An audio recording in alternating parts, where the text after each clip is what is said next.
ready right now? Mm-hmm. Okay. Hi, thank you all for coming. This is the PCC Forum for those who haven't been here before. And it's my delight this evening to be able to welcome Travis Cox, who is a PCC alum, graduated in 2005 with his master's. And he's now a PhD candidate at Iowa State University. He got his You got your did PhD. last Tuesday. Yeah. Congratulations. That's true. You now are a doctor Yeah. from Iowa State University in sustainable agriculture. And Travis is also an assistant professor in the undergraduate department in sustainable living at Maharishi University in Fairfield, Iowa. And some of his interests, some of his current research and teaching has been on sustainability and its intersections with social movements, social justice, education, metaphysics and spirituality, environmental philosophy, consciousness, agriculture. So all of these things are really pertinent to what we do in PCC. And it feels really special to be able to welcome an alum back here who is working with these these ideas that are very intellectual, very transcendent, like transpersonal psychology, and someone who's applying them in a really real way to issues that are on the ground, like ecology, like agriculture, these things that are so important for moving forward in a resilient way into the future. So thank you for being here, and I now turn it over to Travis. So you guys, if you're going, are you guys going to S1? Yeah, I'm taking you to S1. Are you guys going? Hi, how are you? So this is like 2/3 of my dissertation, and then the last third I'll do it at S1 on Monday morning. But you guys get the good stuff, right? The title of my dissertation is Integral Agriculture, taking seriously the mindset of the farmer, the interiority of the beings on the farm, and the metaphysics that connects them. So as you can see, like, this isn't an Iowa State dissertation. This is a PCC dissertation that I did at Iowa State, right? And I didn't have that intention when I went into it. I totally didn't have that intention. But like I was saying to Becca, I got a worldview here that I can't escape. You know, like it's partially who I am now. But the good thing about it is that there's people who are involved in the process of agriculture who share to a large extent this worldview, and so I didn't have to hide it, right? So here's Wes Jackson saying that agriculture will remain a tragedy so long as it is kept separate from the problem of the human condition, and the human condition will remain a tragic problem as long as it is kept separate from the problem of agriculture. Here's just a quick joke. I don't know if you guys read Pile Higher and Deeper. It's a comic about higher education. So all those scribbles, that's my handwriting. I had this forever, so it's blank when I got it, and I wanted to fill it out at the end of my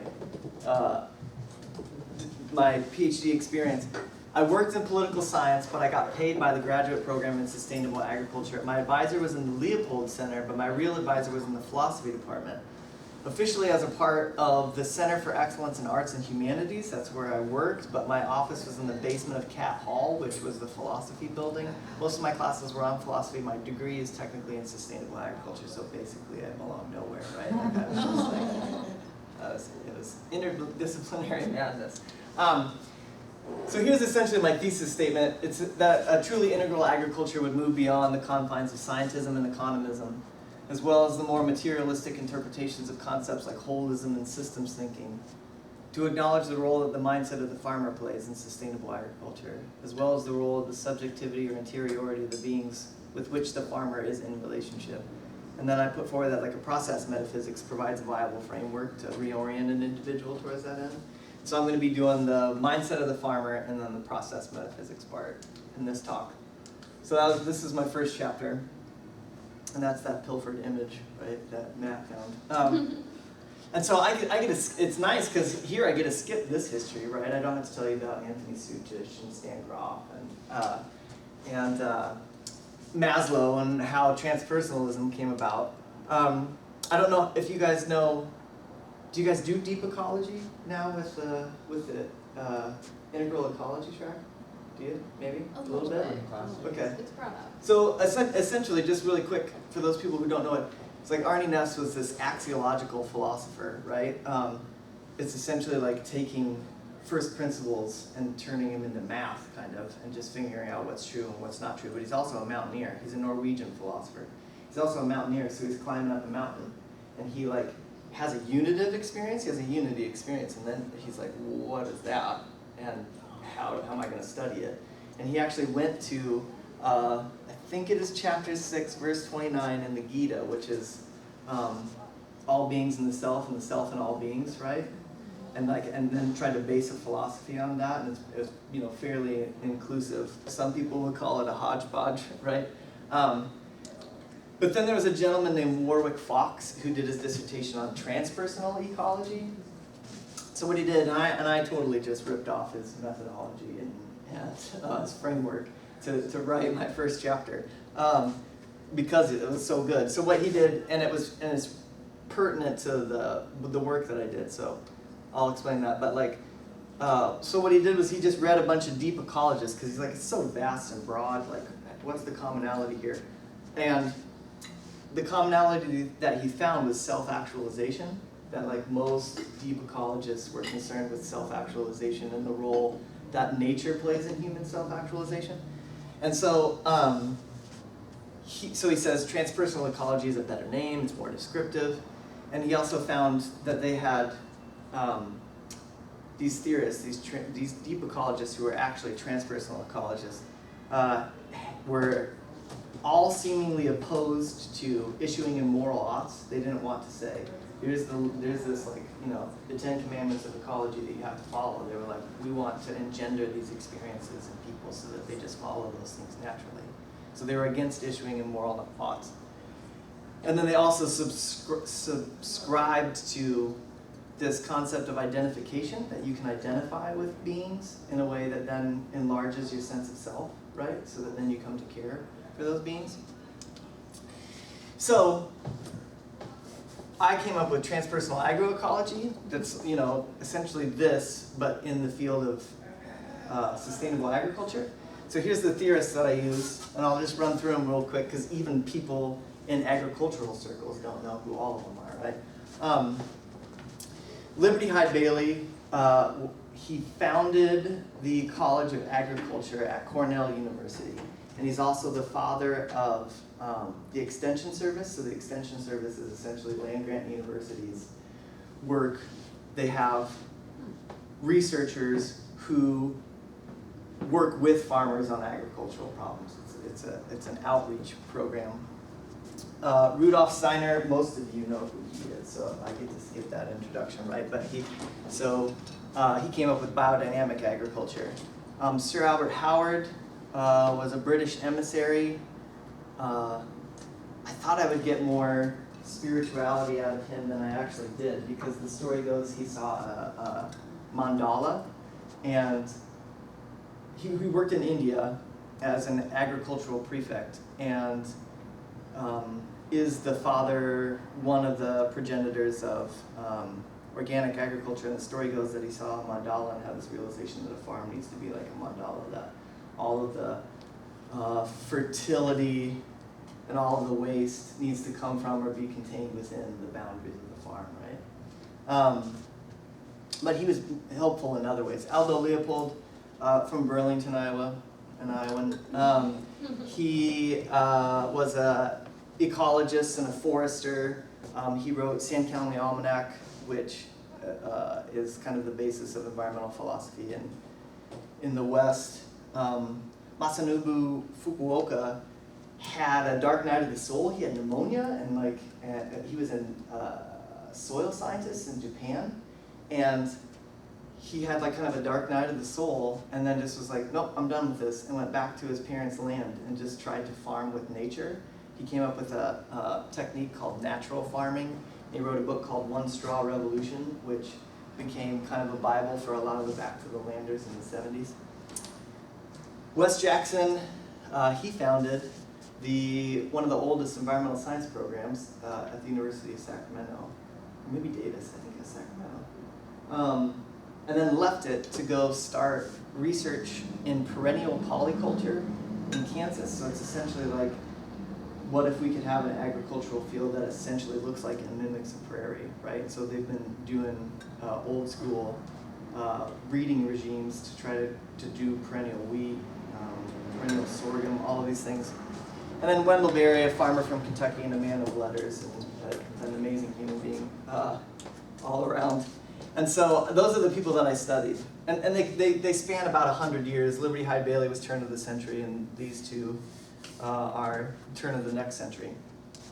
So these are the 3 parts to transpersonal agroecology. I'll start with the scientism and economism. So that's me and Wendell. Woo! And so this is Wendell talking about scientism, and I use Peterson's definition of scientism. But Wendell says, under various suasions of profession. Oh, I should tell you again.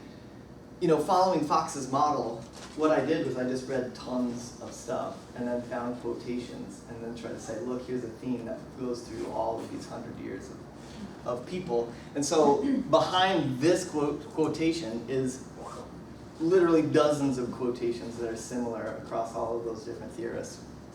But chances are Wendell Berry is going to say it the best. And so he says, under various suasions of profession and personality, this legitimate faith in scientific methodology seems to veer off into a kind of religious faith in the power of science to know all things and solve all problems.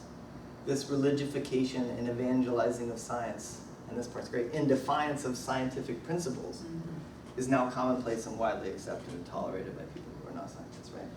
And then Aldo tells us about the same thing about economism, right? The fallacy the economic determinists have tied around our collective neck, and which we now need to cast off, is the belief that economics determines all land use, and this is simply not true. So they're against those two things, like all across the board. It's like they have a serious critique of science and a serious critique of economics. But then they also subscribe to this identification in the same way that Fox articulated about deep ecological thinkers. Fox's framework has 3 types of identification. One is cosmological, right, that you can identify with beings in the cosmos. One's personal, right, that being in relationship with a being can cause you to identify with it and expand your sense of self. And then the last one is ontological. And for Fox, that usually is reserved through the results of spiritual practice. So because it's like, you have to get to know being to understand that, like, holy cow, I am being and you are being, and so we share this commonality of being itself. And that process of identification, he says, usually comes through spiritual practice. And so, again, I found with these quotations, I found dozens of instances of this. So, like for the cosmological, Steiner says, that as human beings, we can't truly say that we're separate. We can't sever ourselves. We're united with our surroundings. We belong to our environment. As my little finger belongs to me, so do the things that are around us naturally belong to the whole human being. And then Bailey says this about kind of a sense of personal identification. He says the farmer must be instructed in matters pertaining to good schools, churches, roads, local government, politics. He must be stimulated in citizenship, and his intellectual and spiritual horizon must be broad enough to allow a sympathetic appreciation of the nature of which he is a part, right? So in being in relationship, you get this sympathetic appreciation of those beings. And this one, you can tell me if it's a stretch or not, with in terms of the ontological nature of it. But so Leopold says, we now know what was unknown to all the preceding caravan of generations, that men are only fellow voyagers with other creatures in the odyssey of evolution. This new knowledge should have given us by this time a sense of kinship with fellow creatures, a wish to live and let live, a sense of wonder over the magnitude and duration of a biotic emprise. And so the last part to me is what's kind of ontological, like the concept of this biotic enterprise, like this existence or like beingness that we're all like being carried along with it. And then the second part of this is that, and this comes out of the transpersonal literature a little bit, is the difference between, okay, I have this experience, and it's like a conversion experience, and then I'm done. Or whether it's like, this experience needs to be a process, right? And so, like Wes Jackson says about how he's not talking about how we can load up with different kinds of ideas. He's talking about how the quality of consciousness itself can change, and about how that affects what you experience and know of the world, right? So the quality of consciousness changes as in the result of this identification process. It changes how you are in the world, which then it changes the experiences that you have, right? And so then you can see how it becomes a process. Bailey, actually it's one of the earliest uses of the term biocentric. He wrote, it's called The Holy Earth. He wrote it in 1915. And he says, the living creation is not exclusively man-centered, it is biocentric. We perceive the essential continuity in nature. And again, he's saying, arising from within rather than without, the forms of life proceeding upwardly and onwardly in something like a very mighty plan of sequence. So it's like this process, this sequence. And it's an inner one.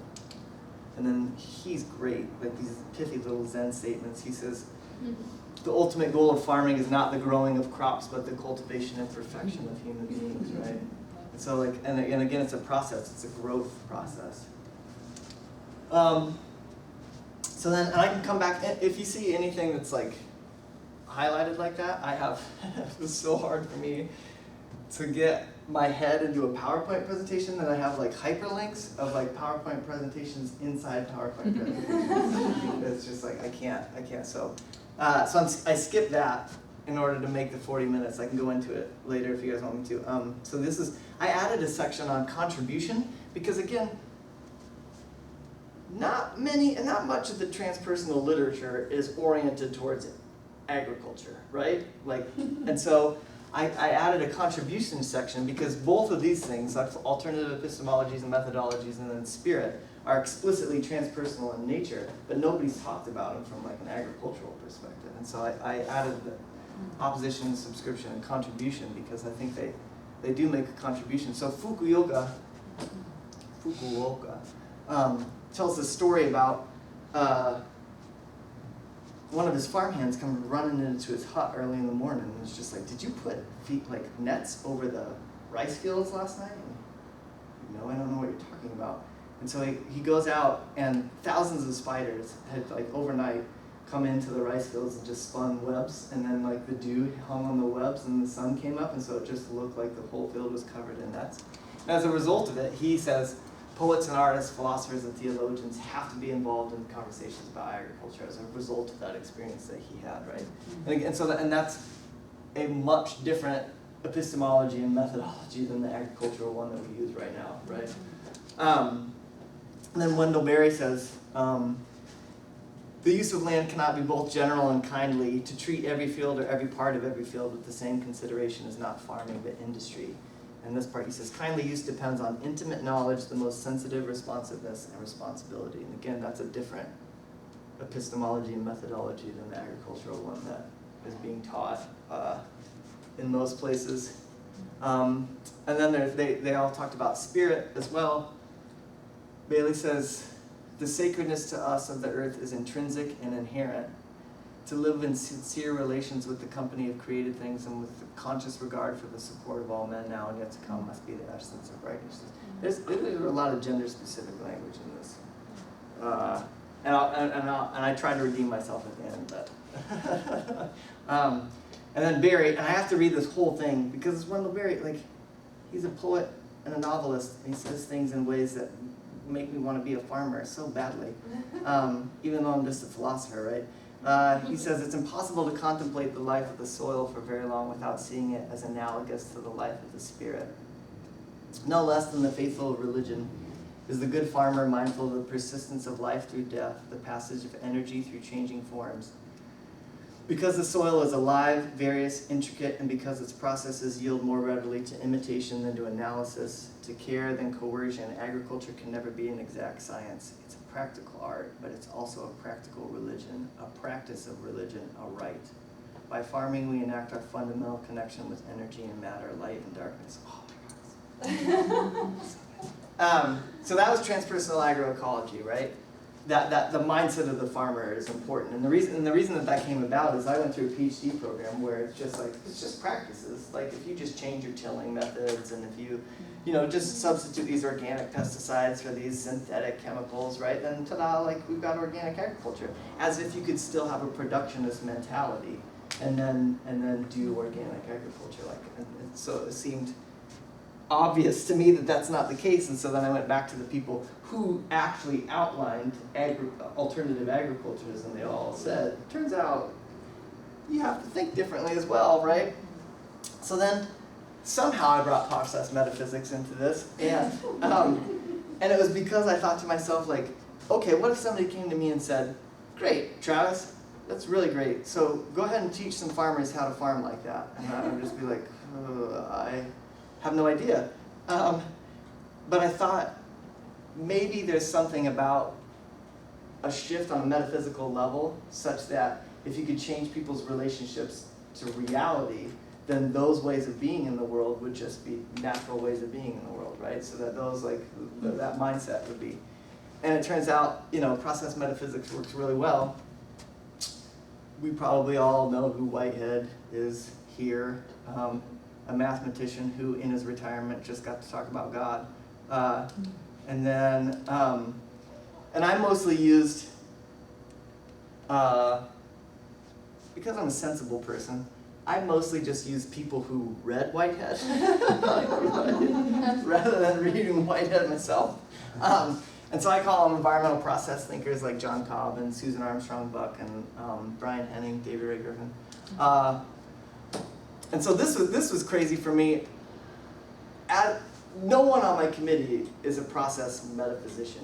One person on my committee was a colleague of Frederick Ferret at the University of Georgia, and Ferret is kind of a Whiteheadian without God, right? And so but to me, I had to keep the God part in because they were talking about spirit, right? So if I'm gonna have a metaphysics that engenders experiences of spirit, then I have to keep the God in. And so I was like, how am I going to characterize this in a way that I don't have to go through Whitehead's whole metaphysics? It took me 5 hours, and I figured out how easy it was at the end of the 5 hours. Is that, most of the farming that we have now is out of a Cartesian Newtonian metaphysics. So like, subjectivity is marshaled within the human mind, and that's the only place that exists. And then we as beings are just like, discrete objects that are just bouncing into each other. Whereas with a process metaphysics, it's the opposite of both of those things. Interiority is ontological, right? To be is to be a subject. So you automatically, if you exist in the world, you have some form of subjectivity. That's the opposite. And then relationships are primary, like the whole past universe goes into making an actual occasion of being. And then it has an effect on the future, and so you're not just discrete beings, you're actually in a relationship. Turns out that like process metaphysics seriously matches up one-to-one with all of those concepts that I talked about. Like it's like straight up, and like this is the first time I'm gonna do my hyperlinks, right? Because of this. This is David Ray Griffin, and this is like drop the mic stuff right here. He says like, and bear with me, but it's awesome. He says, recognition that the scientific community seeks truth is fully compatible with the recognition that the truth it seeks are selected according to the various interests and prejudices, right? So you can still they're seeking truth, but it's from certain prejudices and interests. Recognition that science has discovered a wide range of truths is compatible with the conviction that a wide range of truths that it has not discovered exists, and that its formulations of the truth it has discovered are one-sided, presenting only abstractions from the full truth. Recognition that there must be some truth to the modern scientific worldview, which supports and is supported by the select truths of modern science, is fully compatible with the view that other worldviews exist that all things considered correspond equally well or even better to the full nature of reality. Like, oh my God. To me, that's awesome, because it's just like, yeah, science is great. Like, yep, you guys kick ass and you did tons of good stuff. But that doesn't mean that you have a monopoly on reality, right? And it's like that's one paragraph where he's like, yep, that's what it is. It's super cool. And so there's another one like that of alternative epistemologies. So it was nice because it matched up one-to-one, but then what was really cool was I got these 2 extra concepts by applying process metaphysics to transpersonal agroecology.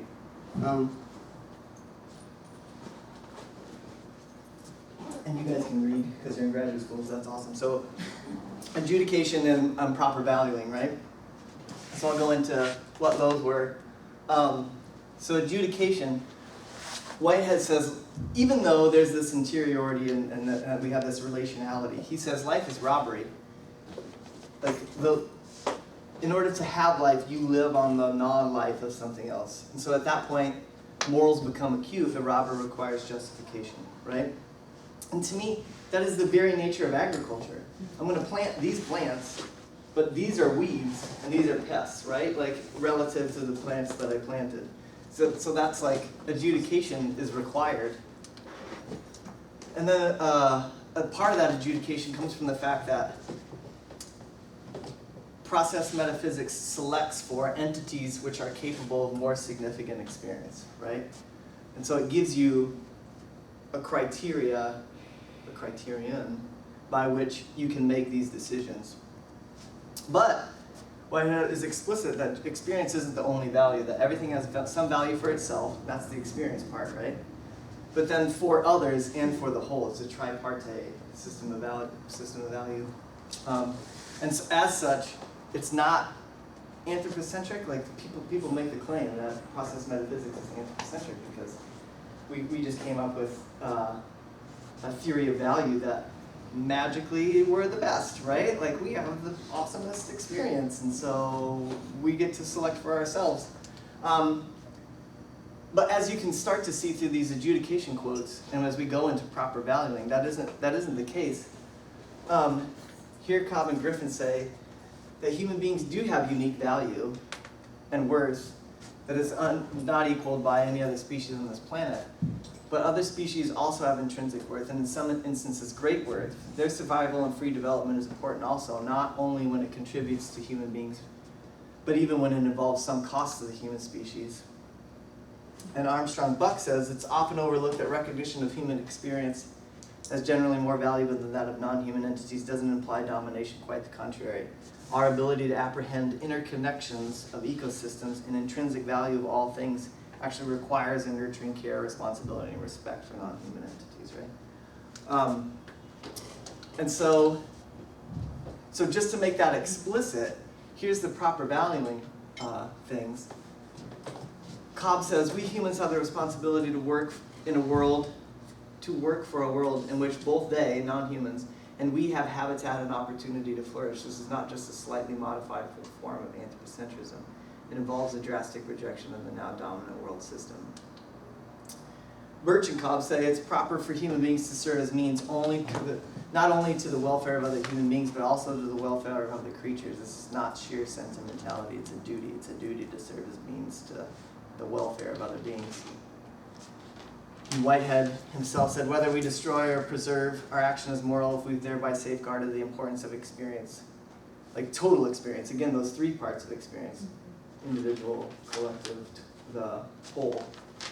Insofar as it depends on that discrete instance in the world's history. So that moment, every moment you're making that decision. And interestingly, he's like, that decision is the proper role of education is to help you make the right decision in those decisions. And then Henning, this is just great. He says, one's bias must always and everywhere be towards inclusiveness. So easy. So just in conclusion, so I'll do this at Esalen. But in conclusion, like, I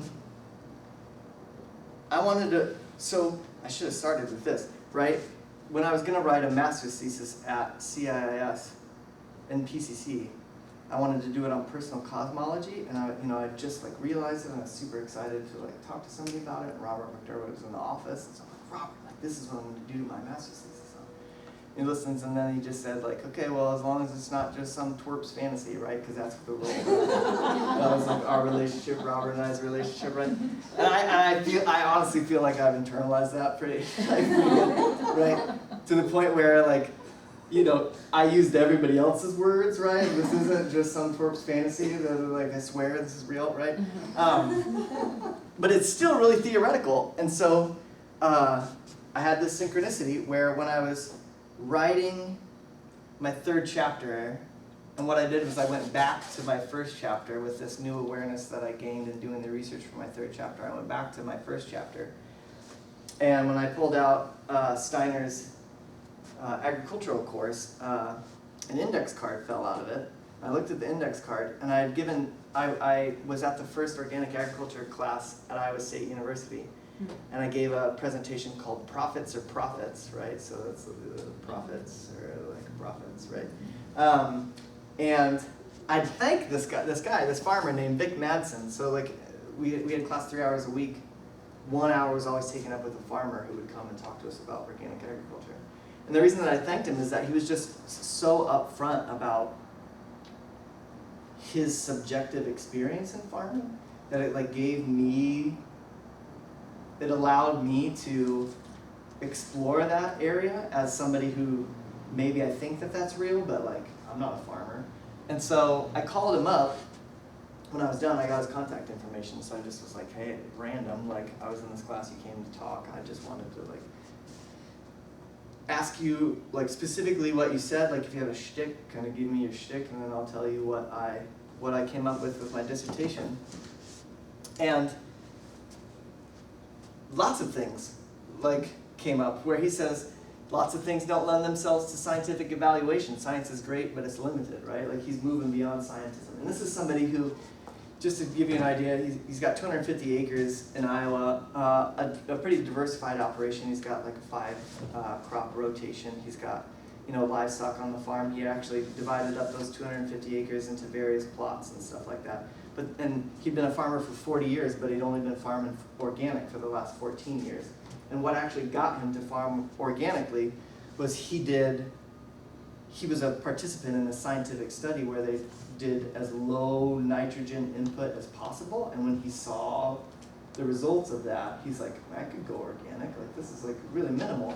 And so science is what got him into it, but then in the process, he recognized that science can't give him everything, right? He recognized the scientism of things. He recognized the economism of things. He said agribusiness wants you to believe that you can't farm without their products. It takes a while to get that out of your mind, right?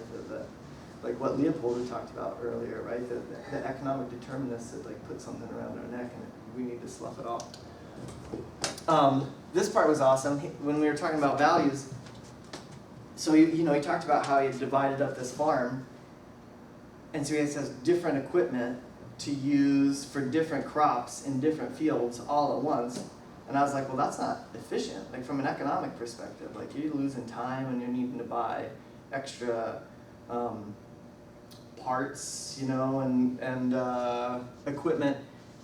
And he said the satisfaction that he gets from correctly matching the needs of that land to like his abilities is greater than any economic satisfaction that he could have gotten. And so that's like a different value set. And then this is better than alternative epistemologies, right? He's talking about his hunch factor, about how like sometimes he'd just get hunches about things and then he'd do them and it'd turn out that they were right. And I was like, well, where do those come from? You know, I don't know. Like sometimes they don't always work, right? But he's like, there's always a hunch factor in what you're doing. That's alternative epistemologies. And then he talked about spirit, and this is hard to get him to talk about. He says the best fertilizer for the land is the farmer's footsteps. That's so good. And he says, I don't want to say it's mystical, but it almost becomes it, with the land telling you what to do. When you realize you can farm with nature, it's an epiphany, right? And so like I was so happy to have a conversation with this guy so that like my dissertation isn't just hippie BS, right? And by BS I mean belief system. It's not a hippie belief system, that it's like, it's real. And so, in terms of future research, and this is where I'm hoping to get myself out of hot water, right? So in doing research about those TPAE theorists, I started to recognize how one-sided it was. That it was all men and only one person of color.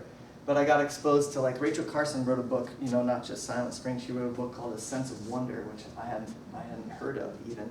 and she talks a lot about these kind of experiences. Vandana Shiva talks a lot about spirituality and agriculture. George Washington Carver actually says crazy esoteric stuff about farming. I mean, for a guy who holds like single-handedly the most agricultural patents, so he's like the science dude at the same time, like just crazy esoteric things. Lady Eve Balfour, she also founded the Soil Society with Sir Albert Howard, and then Michelle Small Wright started Paralandra, which is like America's fin horn. It's like, I think it's on the East Coast. She has a book out, so I'd like to read that. So I want to do an eco-pedagogical critique of my own first chapter.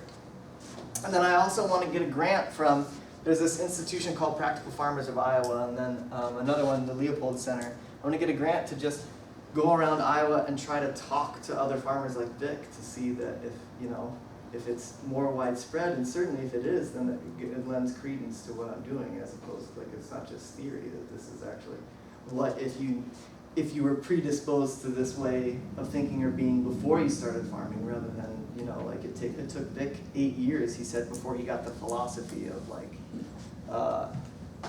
organic agriculture. So I'm like already done. Here's my thanks. That's the old picture of my kids. And then I show this. That's what my oldest daughter, she drew that and gave it to me, and I was like, what's that? She's like, that's you when you're done with your dissertation, like that. That right there is just my smile, right? And I'm going like, yay! So, yeah. All right.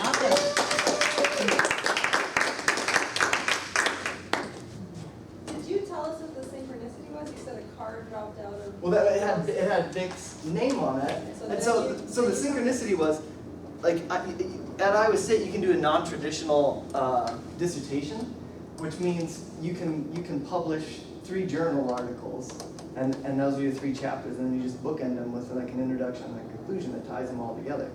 And like I had no idea what I was going to write for my introduction and conclusion, and then that card dropped out, and I was like, I'm calling Vic, and I'm just going to like vet all of this hippie BS, right? And it totally worked. It was great. Because otherwise I probably just would have spit more of this stuff, right? Yeah.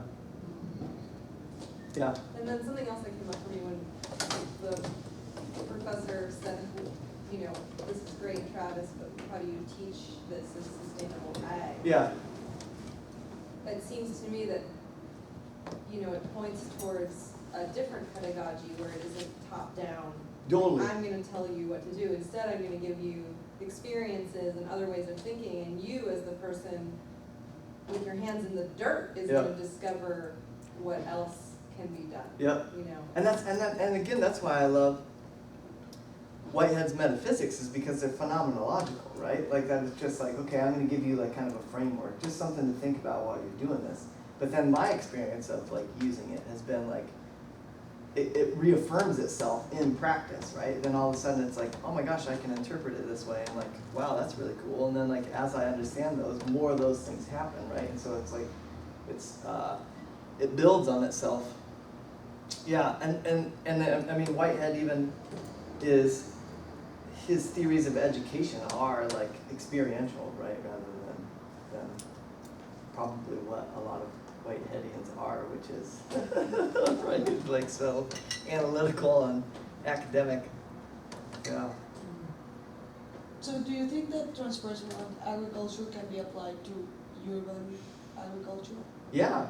And that would be really cool because right. It would radicalize the whole experience of metaphysics right. in cities. It's true, and I hadn't really thought about that. Like, and it's weird. I mean, besides the fact that the Royals are going to win the World Series, Kansas City is also on the cutting edge of urban agriculture. Like, it's strange to me that is a facet of Kansas City right now, but that's like really close, and so I could go down and like just tap into that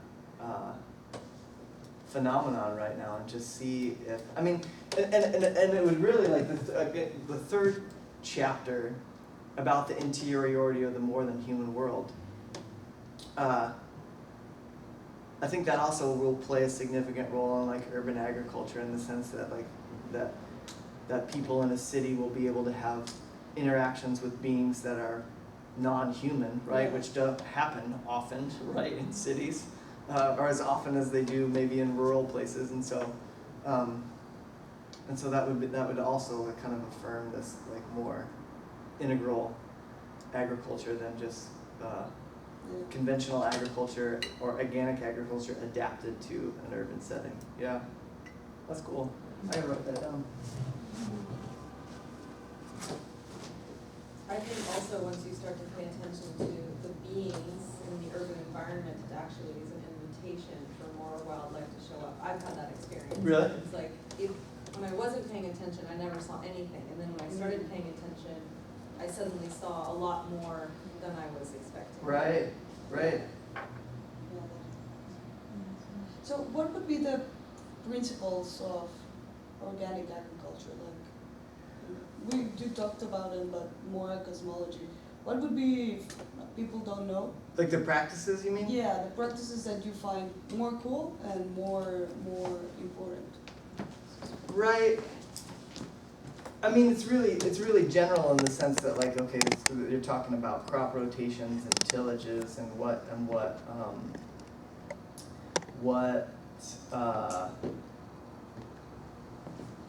kind of the system of the farm, right? Thinking of it in ecological terms.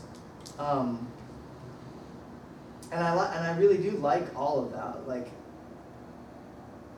but I feel, you know, that I'm the philosopher and then my friend is the ecologist, and we go back and forth about things. So when he's talking about ecological relationships and what those do to the health of the farm, right? So that if you're raising cattle, instead of just putting them in a place, and then here's the food, and then you take the food to the cattle, if you actually encourage ecological relationships where you do like rotational grazing, right? That it has all of these ecological effects or whatever. And I think about it in terms of, well, yeah, like they're also in relationship with more beings, right? That like the system that the dairy farmer in Fairfield uses, he has like 80 paddocks, the cows are out there, and then after the cows move through, there's poop all over, and so he brings the chickens in because the flies lie eggs in the poop, but then they, in getting to the eggs, they spread the poop around, and then it fertilizes the grass, which then grows up, right? And so there's an ecological understanding to it, and that's great.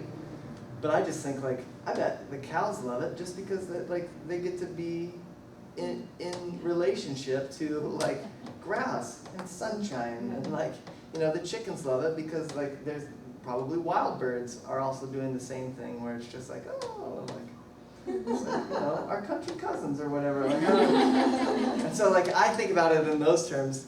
And then what's also difficult is just the way that organic is becoming big organic. Do you know what I mean? Yeah. That like it's already moving away from any kind of this integrity or interiority kind of stuff.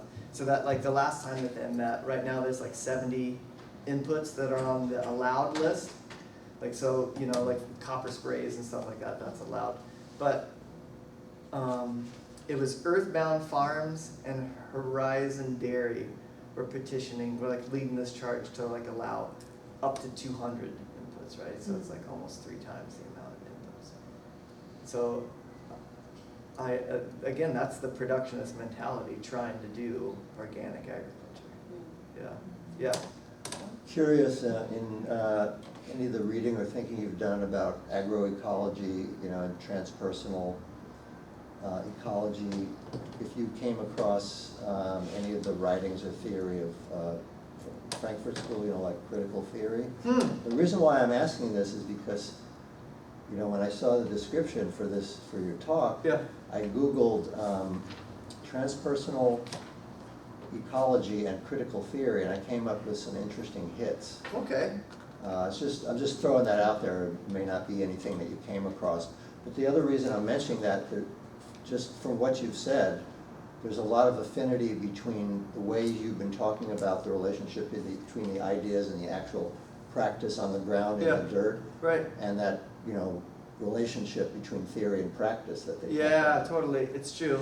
Yeah, and I mean, like, when I did my prelims, back then I thought I would do a chapter on eco-pedagogy, which, like, Richard Kahn was a student here, and then I think he did his PhD at UCLA, and I think now he teaches at Antioch. And it is essentially just ecologically informed critical theory. Uh-huh. And so I read a lot about it, but I didn't see. Again, it seemingly has yet to be applied to agriculture, so that's Yeah. definitely. What's his last name, Richard what? Kahn, And where does he teach? Antioch. Oh, in Ohio, right? I think it's in LA. Maybe it's in There are Ohio. 5 different Antioch Yeah, I know, that's campuses, why I'm yeah. asking. Oh yeah, I think it's in LA. I think he's All right. in LA. Okay, thanks. The office in Seattle. Is it in Seattle? Yeah. Oh, or maybe there's different campuses. There's 5 campuses, Yeah. campuses. Right. Yeah. Hey, I got a question, or kind of Right. a comment and then a question. I'm really happy to hear you talk about Liberty Hyde Bailey. Yeah.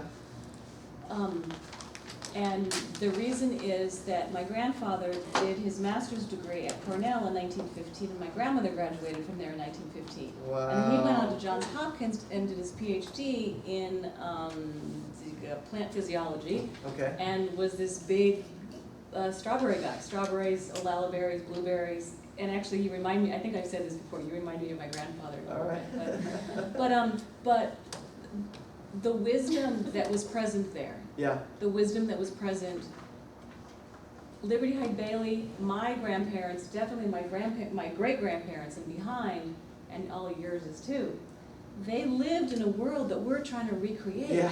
You know what I mean? Yeah. It's only a couple generations away. Right. They lived with the stars Yeah. before electricity, Right. before even radios and televisions and daily newspapers, much less computer stuff, right? Right. They lived in this like alive world. Yeah. It was harsher, yeah, but I mean, it grew really amazing, interesting human beings. Yeah, You know, right. so like the yeah. Yeah. So thank you Yeah. for reminding us, Yeah. right, of where we came from. Yeah. You know, certainly. Yeah. What's it going to take, do you think, to transform the Cartesian farming into integrative? Well, yeah. You know? It's good. It's Go into the future now, 20, 30, 40 years. Right. What do you see, or what happens, or? Well, Brian Gill's here, and so it's like, well, the collapse would probably help, right? I'm teasing. No, one of the things, that was a question, I gave a talk at the Claremont Graduate School of Theology before I came up here, and that was like one of the questions as well, is like, okay, so what's the future look like, right? And one of the things that gives me hope is that it's called Northern College. It's in Wisconsin, like northeastern Wisconsin. It's a pretty small school. And there were some students there who like bought the old municipal golf course that was going out of, like, it was kind of defunct, and they just permaculturified it. And the town totally responded. And like, I think a couple of years after that, they decided to it was like a student-initiated, student-run, student-led conference on young farmers. And they got 350 students from all across the country. The New York Times did a piece on it because they were just like, what the heck? And so like, I feel like it's already happened. Yeah. And part of me, it's like, it's tragic because I don't want it to be the whole Kuhnian, like, science progresses one funeral at a time thing, you know? And I genuinely feel like, again, with the PCC worldview that I have, I genuinely feel like that doesn't feel like the shift to me. Like, the shift feels like, why do we have this amazing self-reflective consciousness if we're just gonna use an addict mentality where, like, we have to almost die before we change our behavior? Like, what the genuine shift seems like is, hopefully, well before we almost die, we shift in like conscious and intentional ways, right? And I guess I see it in like various places, right? Here's an example. I'm at the Maharishi University of Management, right? In Fairfield, Iowa. I drive an hour north, And there's Prairie Woods Franciscan Spirituality Center, which is based on Thomas Berry's thinking, right? And then I drive an hour south, and there's this place called the Possibility Alliance, which is a Gandhian Quaker intentional community that operates on the gift economy. And when I went there 3 years after they had started, they took in and redistributed $300,000. They are electricity free and petroleum free. I mean, like, so within, you know, a stone's throw of the middle of nowhere is like stuff's happening. Yeah. And so it's the whole, like, you know, there's a big tree that grew up and it shaved everything, but like little shoots are coming up, and when the tree falls, and it's like the forest is kind of, yeah. If you can say a little bit about this justification that I always hear for industrial agriculture is that by 2050 or whenever there's going to be 12 billion people Yeah. who need to feed them all. Yeah. I'm always like, well, if we don't keep increasing food production, there won't be more people. yeah. Is that as Yeah. strange of an argument as I Yeah. think it is? No, I mean, you don't even have to go there. Like, the United Nations, I think now they recently issued a second report Yeah. where they said the only thing that's going to feed 10 to 12 billion people is small to mid-sized organic farms, right? And local food systems. Like this global food system Right. is so fragile that it we can't sustain itself. But am I wrong to think that if we didn't have this productionist mentality built on profits, Right. that we wouldn't keep increasing food production, the population wouldn't keep polluting? Yeah, I think you are wrong.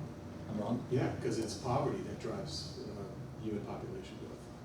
It's well established, that's not even, But I mean, nobody who looks at that, who looks at population growth, that's. right, the birth rate is higher among The main poor driver is poverty, populations. so Yeah. poor people But if there's generally, not more food, poor people don't generally eat as much. In fact, most poor people don't eat hardly anything at all. So Right. it's not like if we somehow sequester the food, then we'll keep people from procreating. And Right. It seems to be, how would you do that anyway? That's good, there's like a. Well, there's also- kind of thing in there. Yeah. There's also People wouldn't be so poor though if they had agriculture closer to hand. right. Yeah. If you in as much as you control They're- systems of production, Right. you're If they weren't just dependent on big systems, But they like- had to have cash money to Right, support right, themselves. because like it seems like there's enough food right now to feed everybody. totally. But it's not being distributed, That's totally true. so, Yeah. I mean, like in the sense that And so the there's corollary of what you said is we just don't distribute it, keep on don't distributing it, and then the population would fall. no, it just seems like there's this problem being created that we're gonna need to feed 12 billion people, but if there wasn't, there's enough food to feed everybody already Mhm. right now, Yeah. and everyone's not getting fed, Right. and if we did feed everybody, then And they're getting population would misfed too, right? That's a stabilize. big problem. What's that? You're getting misfed too. For sure. Right. Yeah. No, I'm not suggesting that we withhold food from people, I'm just wondering about the logic of this, that, It's corporate logic. well, it seems like they're projecting that there's gonna be, whatever, 11 or 12 billion people in 2050. Yeah. We need to have enough food to feed them all. Right. But it's like, if we stabilize food production now and redistribute it, Right. why would population continue to go up? Right. Yeah. It's true. And so there's two things. One is like, and this is from a movie called What a Way to Go. It's pretty good. I mean, like, it's this guy's, it's a really good collection of like talking heads, but it's this guy's like existential crisis and existential confrontation with like the multiple crises that happen, and so it's bleak, right? But one of them is what's the guy's name? Richard Manning, I think is the guy's name. He talked about how it's a negative feedback loop, that you increase food production, which increases population, which increases demand for food production, that is like in terms of empire, and then you need more land, which means you need to take over more area. Positive feedback. Yeah, right, positive feedback loop, and so, with negative implications. Yeah. So there's that aspect to it, but like, I think, okay, so that narrative, the feed the world narrative is patently false, right? And it can be showed in a variety of ways. But one of the ways that I attempted to poke holes in it, or just, you know, just see what would happen if I engaged. There's a guy named Dennis Avery. I think he works for the American Heritage Foundation, or the Cato Institute, some, you know, neoconservative think tank, right? And he's like a hitman, right? So we were wanting to be at the SUSEG program, we were wanting to say, like, look, we're open-minded, like, we'd like, why doesn't Dennis Avery come here and we'll see what happens, we'll have a conversation, right? And Sandra Steingraber was actually being interviewed for this. We have Iowa State had an MFA in creative writing in the environment. She was being interviewed to be new faculty there, and I went out to breakfast with her and then this professor in GPSA who's brilliant. He's a student of McGill Altiere's out in Berkeley, and I was like, so you're gonna get up on stage and you're gonna take Dennis out? And he's like, no. I was like, why not? And he's like, that guy is a hitman. He knows exactly what to say and what sources to cite, so that anybody who tries to get up on stage is just gonna look like a jackass, and then all these undergraduates are gonna be like, well, he's right, you know, like industrial agriculture's great, right? So it's like better to not even, you know, get in the ring. And so they asked the students, hey, do you want to go to lunch with Dennis Avery? And we're like, oh, all right, let's see what happens. So we went to lunch, and some of my friends, like maybe 3 of my friends, like tried to engage him, and it immediately ratcheted it up into just like, brrr, and then you know, both sides go to their corners or whatever, and people are eating, and I was sitting right next to him, and so I was just like, so what got you into this business? You know what I mean? Like, and he loves Norman Borlaug. He thinks Norman Borlaug's the coolest, the father of the Green Revolution, right? The guy who's supposedly, like, you know, saved thousands, like it's the one human being who can be credited with saving billions of people's lives, right? He's like the coolest. But what I did in having a conversation with him is just take it, okay, so you love Norman Borlaug, why do you love Norman? Oh, he saved these people, so like you're interested in saving people. Oh, that's so, well, like we're interested in like saving people as well. Like this, so like, well, let's search where our differences are or whatever.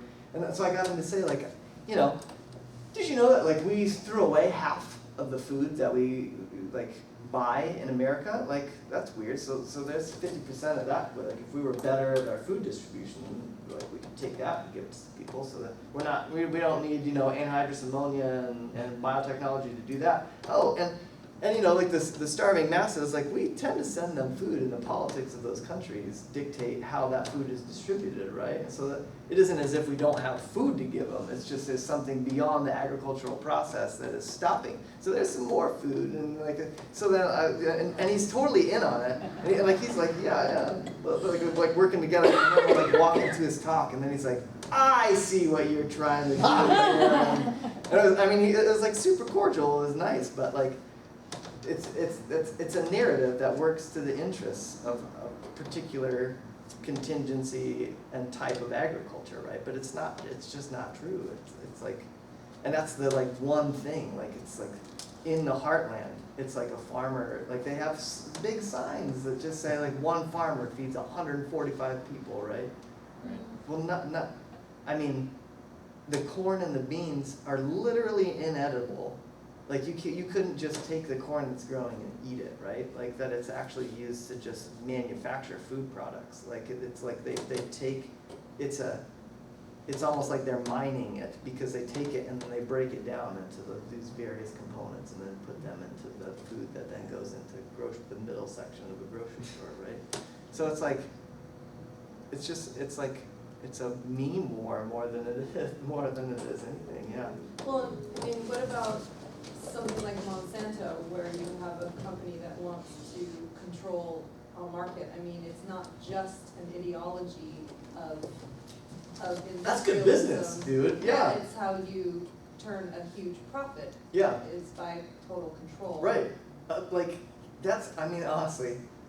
it's like one of my professors talked about when he got a master's degree in economics, and he'll button his top button and like put his tie really tight. He's like, I have to kill off part of my brain cells to use the economic brain, right? He's like, I can't be like fully human. And then he'll start saying like, that's good. If you control all of the seeds and all of the food, like that, what better business model is there? Like you've got the human population, like as like everybody, as like beholden to you.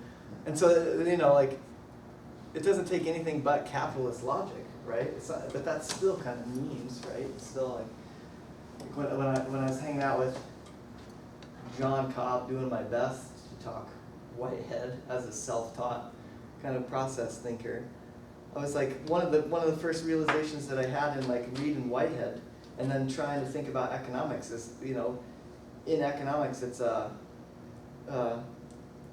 one of Adam Smith's tenets is that you have a rational, self-interested actor, right? But if your sense of self is different, you've got a whole different economics just based on his model in the first place, right? Yeah, and the field of cognitive economics is totally put that in the ground. Really? Yeah. Cognitive economics? Cognitive economics, there, yeah, Daniel Kahneman, Thinking Fast and Slow, he actually, I think, won a Nobel Prize. That's basically the gist, is that there are no rational actors. Let alone, I There mean, literally are no rational actors, because first of all, you could problematize it, what does it mean to be rational? yeah, right. In terms of like minimally what's supposedly is, you know, Yeah. marginal propensity to consume and shit Right. like that. Yeah, it's totally false. Right. Let alone, like, and this is what I would say to economists, and they acknowledge it, but again with this process metaphysics stuff, like Daly and Cobb's book For the Common Good is great. It's like really good. Like even just, you know, taking Whitehead's fallacy of misplaced concreteness and applying it to economics. It's just like you honestly believe you have lost sight of reality and you believe that your models are reality, right? Like, and so I can say to economists, like, advertising completely negates the concept of a rational self-interested actor because it manipulates you to have interests other than non-rational and not necessarily in your best. Yeah, right. I really need that iPhone. Yeah, right. Actually, It's the sixth one. The 6 is awesome. That's irrational. Yeah, that's right.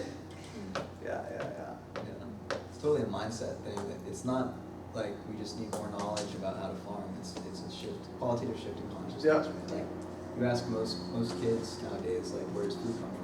Yeah. They're gonna say the grocery store. No, totally. You ask them, where does energy come from? You know, you're smart. They'll say, oh, it comes from the power truck. Yeah. It comes from the wall. Right.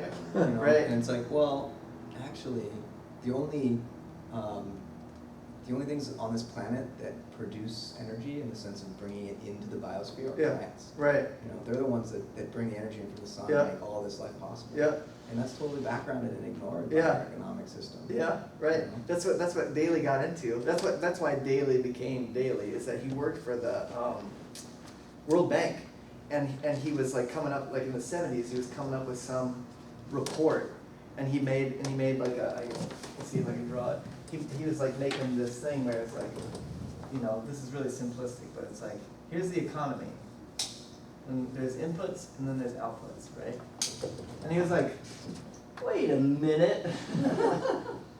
Where's that stuff coming from? Where is it going, right? And it's like, oh, this is the earth that we're like mining and turning into crap, and then we're dumping all this crap into the earth, right? And so like he petitioned to like, can we just make this more realistic? And they were like, no. And so then he quit, right? Like that. So like that's how Herman Daly became Herman Daly. It's crazy. Wait a minute. Something's fishy about this box. Yeah. I'm curious Thanks. what your journey was to this topic. Yeah. I mean, you know, before starting a PhD, we're told pick something that will sustain you. Right. And what was that first sort of experience that shifted you? That made you start thinking this way? I mean, it's PCC. It was PCC, right? Like, even to the point where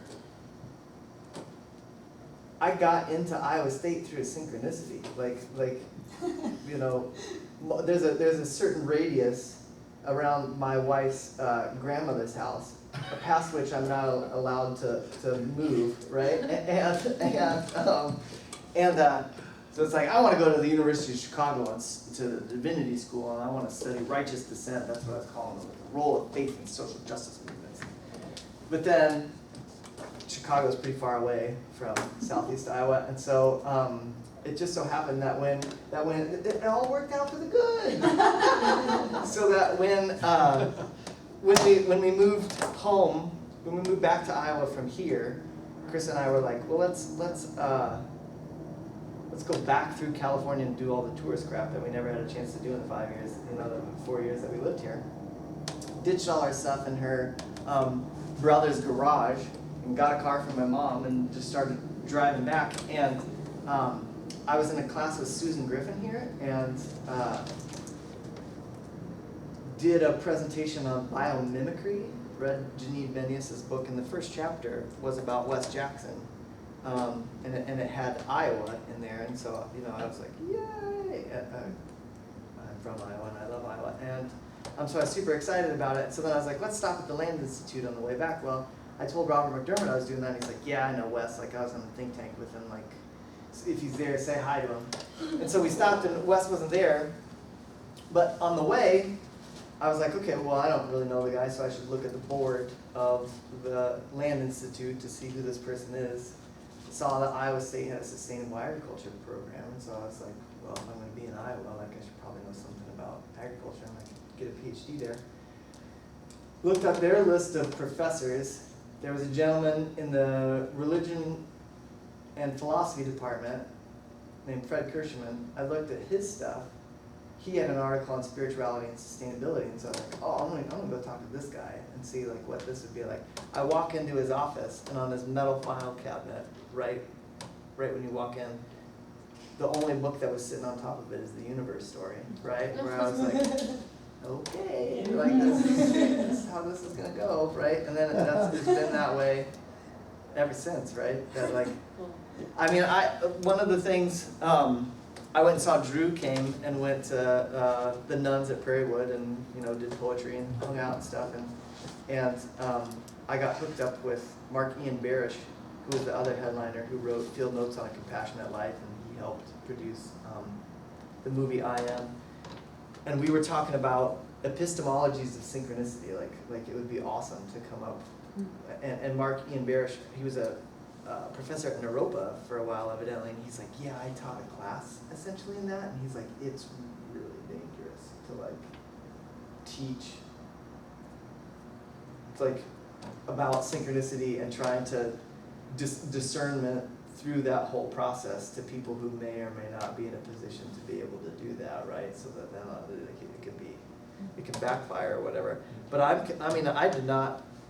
A year ago, right now, I had my first chapter written, but not edited and not submitted to a journal. My second chapter wasn't written. I didn't even know what my third chapter was going to be about. But I just trust spirit, right? And like, ta-da, like less than a year later, like here I am. So, and all of that stuff is I learned at PCC, right? Synchronicities and intuition and spirit. Yeah, it's crazy. That's pretty crazy.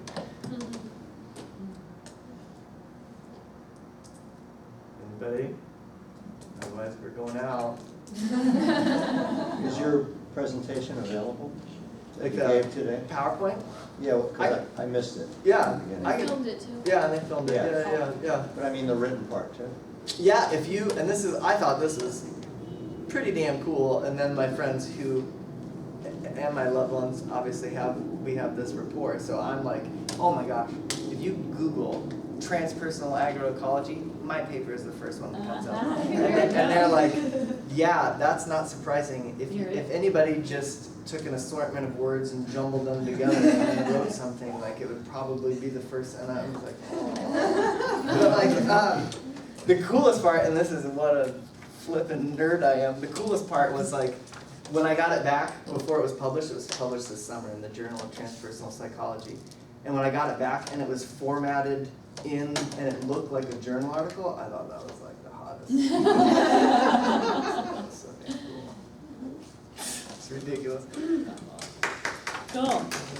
Thank you.